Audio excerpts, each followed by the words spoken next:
Get him out of here. He doesn't belong. The words slammed to the Hilton lobby, louder than the storm outside.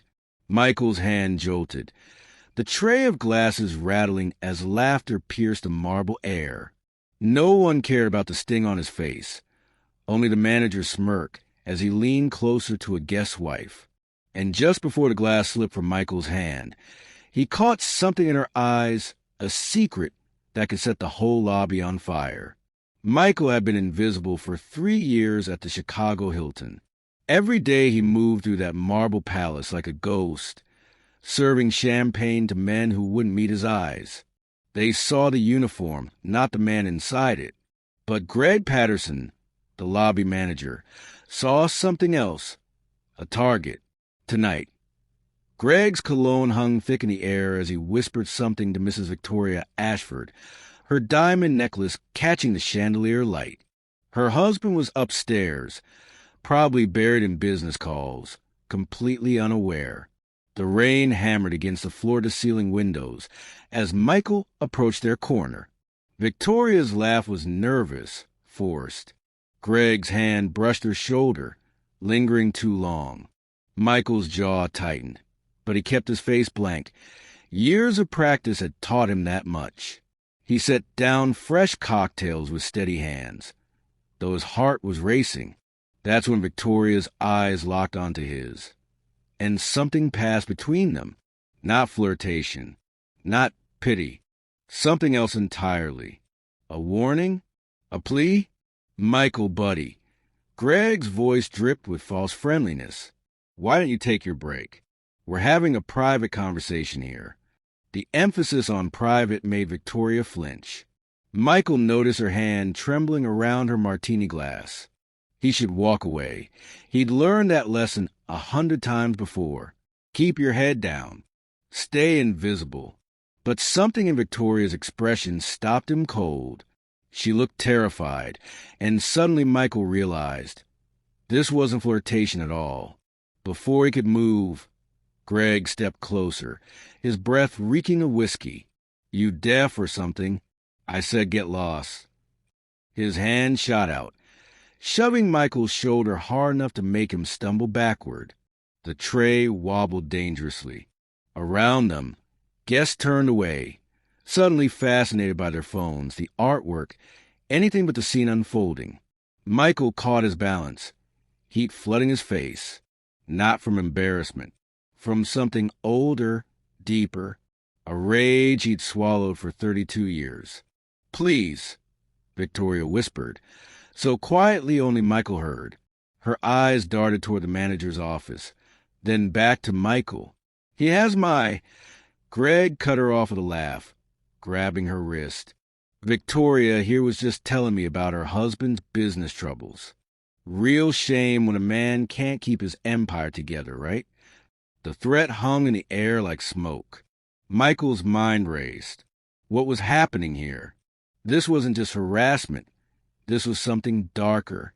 Michael set the tray down carefully on a nearby table. His hands were shaking now, but not from fear. Sir, perhaps I should call Mr. Ashford down from his room? The suggestion landed like a bomb. Greg's face twisted, his polished mask cracking. Perhaps you should remember who signs your pathetic paycheck. Boy. That word, boy, echoed through the lobby. Several guests shifted uncomfortably. An elderly woman near the fireplace gasped softly, but no one moved to help. I'm 42 years old, Michael said quietly, meeting Greg's eyes for the first time in 3 years. I have a master's degree in engineering. I work here because my daughter needs medical treatments that cost more than you make in a month. His voice didn't waver. And I'm not going anywhere until Mrs. Ashford tells me she's okay. The lobby went silent, except for the storm outside. Victoria's eyes filled with tears. Greg's hand dropped from her wrist. For a moment, Michael thought he'd actually gotten through. Then Greg's face split into a grin, the kind of smile a shark makes before it attacks. You just made the biggest mistake of your miserable life.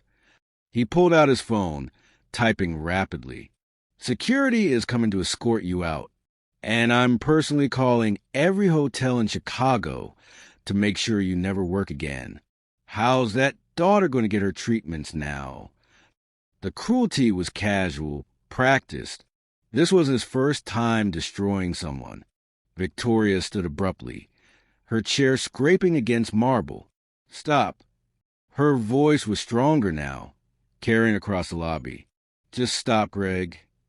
She opened her clutch purse with shaking hands, pulling out her phone. You want to know what Michael interrupted? You want to know why I looked terrified? She held up her screen, showing a text conversation. Greg has been blackmailing me for 2 months, threatening to release fabricated evidence of an affair with my husband unless I paid him $50,000. The lobby erupted. Guests who'd been pretending not to watch suddenly crowded closer.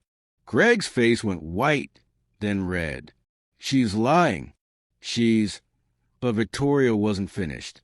He does this to women whose husbands have money, whose marriages look shaky. He manufactures situations, takes photos out of context, threatens to destroy everything. Her voice broke. Tonight was supposed to be my final payment. He was going to walk me to his office, and I was ready to just give up, pay him, stay silent. Michael felt the floor tilt beneath him. All those nights he'd watched Greg schmooze wealthy guests, particularly the wives. All those private meetings in his office. How many other women had there been? How many had paid? Greg lunged for Victoria, but Michael stepped between them. Not aggressively, just present, solid, a wall of quiet defiance. Touch her, Michael said softly, and every person in this lobby becomes a witness to assault. And trust me, sir, they're all watching now. Security arrived. 2 guards Michael knew well, Carlos and Jerome. They'd shared countless cigarette breaks, trading stories about their kids, their dreams of something better. Carlos took one look at the scene, and his expression hardened. What's going on here? Greg straightened, reaching for his authority. This employee assaulted me and is harassing a guest. Remove him immediately. But Jerome was already looking at Victoria, at her tears, at the phone still clutched in her trembling hand. Ma'am, is that true? Victoria showed them everything. Text messages, bank transfers, photos Greg had taken and manipulated. Innocent moments made to look sorted through careful cropping.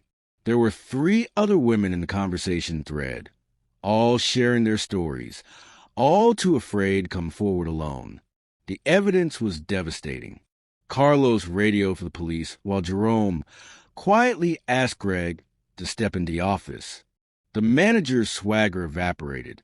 He looked smaller somehow, his expensive suit suddenly just fabric, his authority revealed as the costume it had always been. The next hour blurred. Police arrived. Statements were given. Other guests came forward. One had witnessed Greg cornering a woman by the elevators last month. Another had heard him making explicit threats.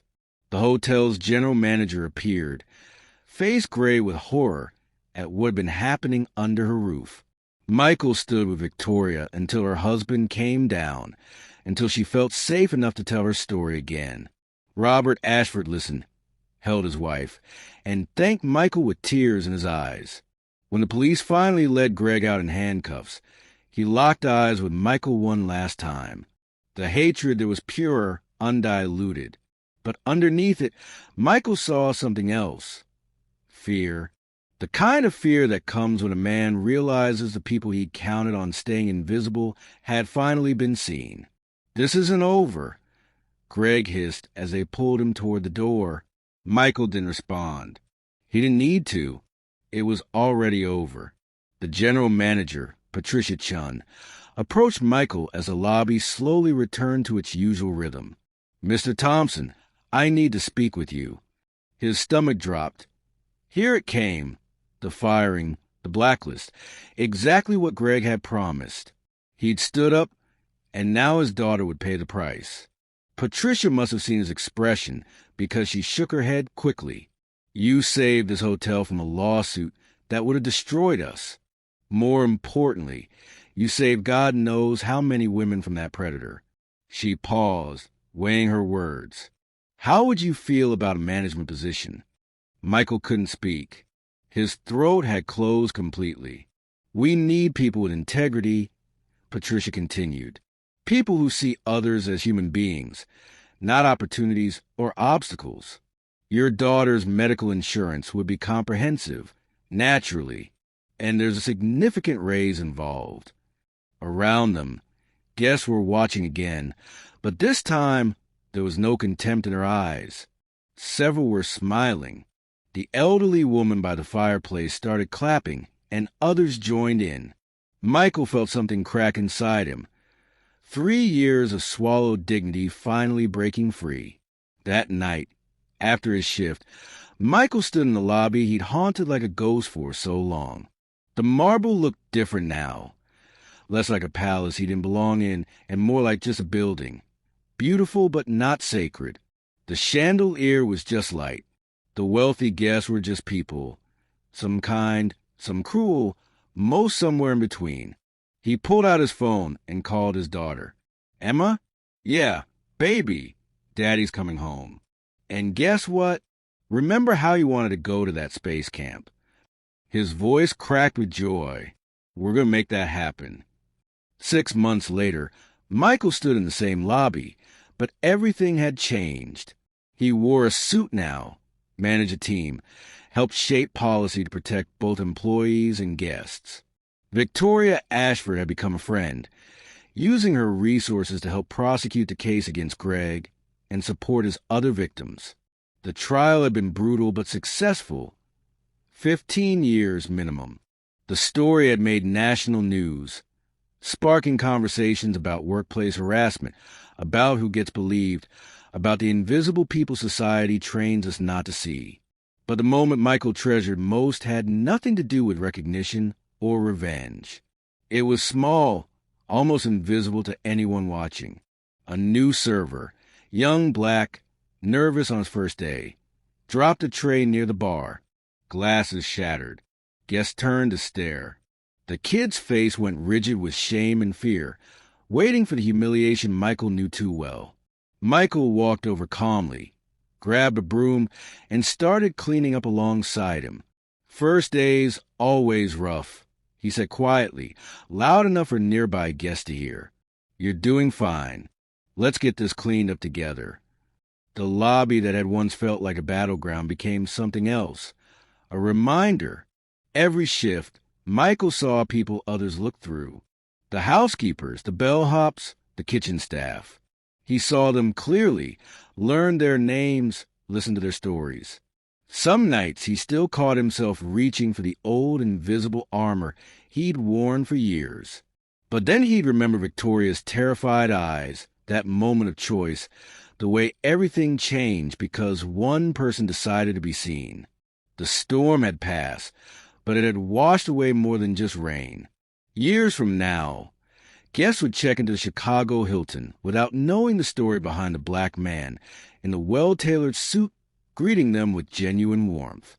They wouldn't know about Greg Patterson or the corruption that had festered here. They'd never hear about the night a server decided that protecting a stranger mattered more than protecting himself. And that was okay with Michael. He didn't need the story to be remembered. He only needed to remember it himself.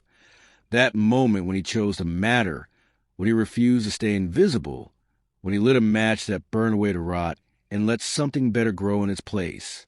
The lobby gleamed under the chandelier light, and finally, Michael belonged there,